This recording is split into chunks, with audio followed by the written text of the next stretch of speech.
반갑습니다. 말씀과 함께 하루를 시작하는 주님의 백성들을 예수님의 이름으로 축복합니다. 2025년 3월 11일 화요일 오늘 주신 말씀은 누가복음 10장 25절에서 42절까지입니다.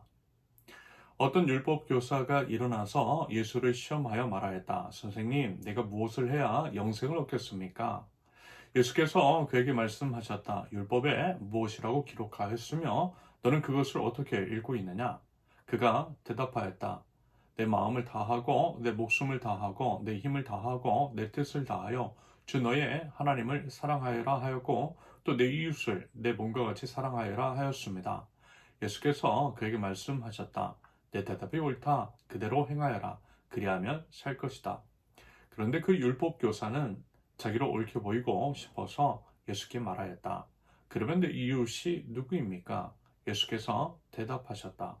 어떤 사람이 예루살렘에서 여리고로 내려가다가 강도들을 만났다. 강도들이 그 옷을 벗기고 때려서 거의 죽게 된 채로 내버려 두고 갔다. 마침 어떤 제사장이 그 길로 내려가다가 그 사람을 보고 피하여 지나갔다. 이와 같이 레위 사람도 그곳에 이르러 그 사람을 보고 피하여 지나갔다.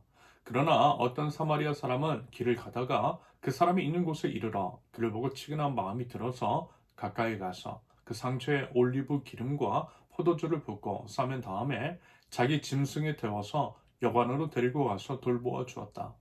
다음날 그는 두 데나리온을 꺼내어서 여관 주인에게 주고 말하기를 이 사람을 돌보아 주십시오. 비용이 더 들면 내가 돌아오는 길을 갚겠습니다 하였다. 너는 이 세 사람 가운데서 누가 강도 만난 사람에게 이웃이 되어 주었다고 생각하느냐? 그가 대답하였다. 자비를 베푸는 사람입니다. 예수께서 그에게 말씀하셨다. 가서 너도 이와 같이 하여라. 그들이 길을 가다가 예수께서 어떤 마을에 들어가셨다. 마르다라고 하는 여자가 예수를 자기 집으로 모셔드렸다. 이 여자에게 마리아라고 하는 동생이 있었는데 마리아는 주님의 발 곁에 앉아서 말씀을 듣고 있었다. 그러나 마르다는 여러 가지 접대하는 일로 분주하였다. 그래서 마르다가 예수께 와서 말하였다. 주님, 내 동생이 나 혼자 일하게 두는 것을 아무렇지 않게 생각하십니까? 가서 거들어 주라고 내 동생에게 말씀해 주십시오. 그러나 주님께서는 마르다에게 대답하셨다. 마르다야, 마르다야, 너는 많은 일로 염려하며 들떠있다. 그러나 주님의 일은 많지 않거나 하나뿐이다. 마리아는 좋은 몫을 택하였다. 그러니 아무도 그것을 그에게서 빼앗지 못할 것이다. 아멘. 오늘 본문은 말씀에 대한 순종에 관해 다루고 있습니다. 첫 번째 단락에서는 포괄적인 개념 및 지시를 제시하고 있다면 두 번째와 세 번째는 그것에 대한 하나의 예시, 구체적 실천에 있어서 하나의 방편으로서 언급하고 있는 내용입니다. 일단 이 이야기가 전개된 이유는요, 사실 선하지 않은 의도에서 비롯된 거죠. 어떤 율법 교사, 다시 말해서 율법을 잘 알고 있을 것이라고 공인받은 사람이 공개적으로 예수님을 시험해 보기 위해서 그러면서 이제 자신의 잘남을 드러내기 위해 질문을 던진 것이었어요. 무엇을 해야 영생을 얻을 수 있느냐라고 말입니다. 의도가 참으로 악해요. 물론 이것 그리고 이제 이 사람뿐만이 아니었지만 온 오제 왕이신 주님께 이런 식으로 대응하는 것은 마땅치 않은 것이고요. 참으로 불순한 태도입니다. 하지만 그럼에도 불구하고 이 모든 것들을 받아주신 예수님, 이런 일이 있을 것을 알면서도 이 땅 위에 오신 주님, 그리고 결국에는 십자가 위에서 매달려 죽으신 성자 하나님이신 예수 그리스도, 이 안에서 우리는요, 하나님의 깊은 사랑을 보게 되죠. 말하자면 그게 참 감사한 거예요. 우리의 호흡마저도 주님의 것임을 고백할 수밖에 없는 은혜입니다. 그 은혜와 사랑이 지금도 우리를 감싸고 있음을 믿습니다. 아무튼 이제 그 질문을 받으셨을 때에 예수님은 그 사람의 선하지 않은 의도를 아셨음에도 불구하고 답해 주세요. 답해 주시되 그 사람 스스로 답을 이야기할 수 있도록 그 다음번 질문들을 유도하시죠. 말하자면 이러한 것들이 예수님의 교수 방법이셨습니다. 예수님께서 물어보셨어요. 아무래도 율법학자이니 율법을 잘 알 것이고 그 아는 대로 본인이 질문한 것에 대해 답해보라고 말입니다. 그러자 율법학자는요, 신이 나서 답했을 것 같습니다. 잘난 체하면서 하나님 사랑과 이웃 사랑이라는 답을 말을 해요. 율법의 대강령, 하나님께서 율법을 주시고 지키라 하신 근본적인 이유와 목적, 하나님을 사랑하고 이웃을 사랑하라는 것. 그에 대해서 예수님께서 맞으니까 그럼 이제 그렇게 행하라고 하세요. 그러자 그 율법학자가 역시 선하지 않은 의도로 예수님께 또다시 여쭙죠. 그렇다고 한다면 이웃은 누구이겠냐라고 말입니다. 그때 이제 예로 드신 것이 우리가 익히 알고 있는 선한 사마리아인의 비유입니다. 프랑스와 독일, 핀란드 등 여러 나라가 이제 시행을 하고 있는 착한 사마리아인의 법.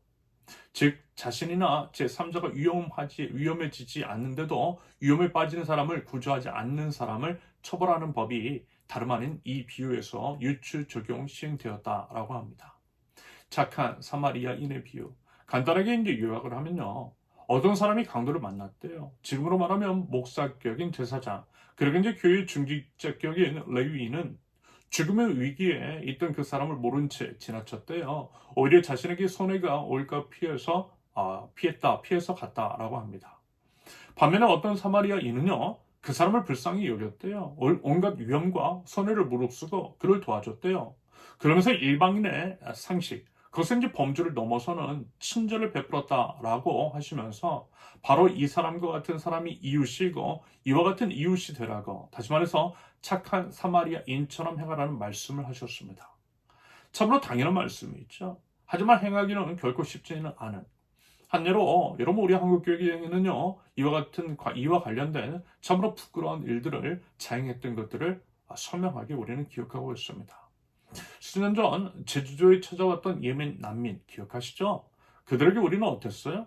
온갖 검증이 되지 않은 이유를 갖다 대면서 배척했습니다. 그 불쌍한 사람들을 배척하는데 앞장섰어요. 그것이 일부 한국교회였어요. 이런 행태를 보이는 우리는 과연 하나님의 백성이라고 예수님의 제자라고 말할 자격이 있는 것일까요? 사실 예수님께서 예로 드신 제사장과 레위인, 어려움에 빠진 이웃을 무정하게 외면했던 그들이 어쩌면 우리 자신일 수도 있겠습니다. 종교성에 빠진, 믿음에 따른 삶이라고는 전혀 없는 실천적인 무신론자. 입으로는 하나님을 운운하지만 삶을 보면 하나님과 무관한 사람들. 이 교회요, 여러분 냉정하게 우리의 삶을 성찰해 볼 수 있기를 바랍니다. 지금 한국교회에 추악한 민낯이 드러나는 것은 바로 이 때문일 것입니다. 성찰하고 회개하라고 주신 기회일 수 있어요. 여러분 부디 이 기회를 잘 살릴 수 있기를 바랍니다. 그러기 위해서 힘써야 할 것 중에 하나, 참으로 중요한 것은요, 우리 주님의 말씀을 귀 기울여 듣되 말씀을 제대로 해석해내는 것이겠습니다. 여러분 제대로 알아야 제대로 살아낼 수 있어요. 바꿔 말하면 우리 현재의 모습은 잘 모르고 있음에서 비롯된 것일 수 있겠다라는 거죠. 제대로 아는 것은 당연히 문자적 해석이 아닌 말씀의 본질적인 의미를 아는 것을 의미합니다. 사실 한국교회는요, 문자적인 지식은 조금 있었는지 몰라요. 하지만 본래의 뜻에는 무지했던 것을 부인할 수 없을 것입니다. 텍스트와 콘텍스트를 연결할 실력도 없는 것 같아 보여요. 그러한 무지와 무식이 맹종, 반지성주의적인 행태로 드러나고 있죠. 이에 말씀을 제대로 듣는 것이 필요합니다. 믿음에 따르는 삶은 들음에서 비롯되기 때문입니다. 그래서요, 그 다음 비유가 등장하는 것이라고 생각해요. 일하기에 분주했던 마르다보다 예수님 곁에 앉아 예수님의 말씀을 귀 기울여 들었던 마리아를 지켜주셨던 것은 바로 그 교훈을 주시기 위함이겠습니다. 여러분 이제까지요, 여러분 얼마나 분주했어요. 정신없이 돌아가는 세상, 그보다 더 정신이 없었던 한국교회였어요.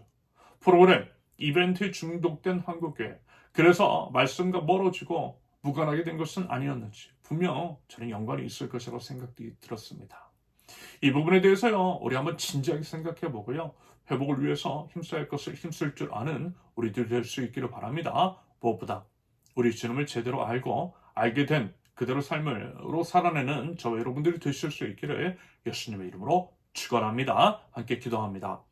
저희를 먼저 사랑하신 하나님께서 독생자 예수 그리스도를 통해 보여주신 그 사랑의 본을 따라 이웃을 사랑하되 참으로 어려운 이 시기, 사망의 냄새가 가득하며 신음이 가득한 이때에 저희 몸과 같이 이웃을 사랑하고 그들을 살려낼 줄 아는 죄가 될 수 있도록 주님 인도하여 주시옵소서. 우리 주님을 알기를 원합니다. 제대로 알고 바른 알매 따른 삶을 살아내기를 원합니다.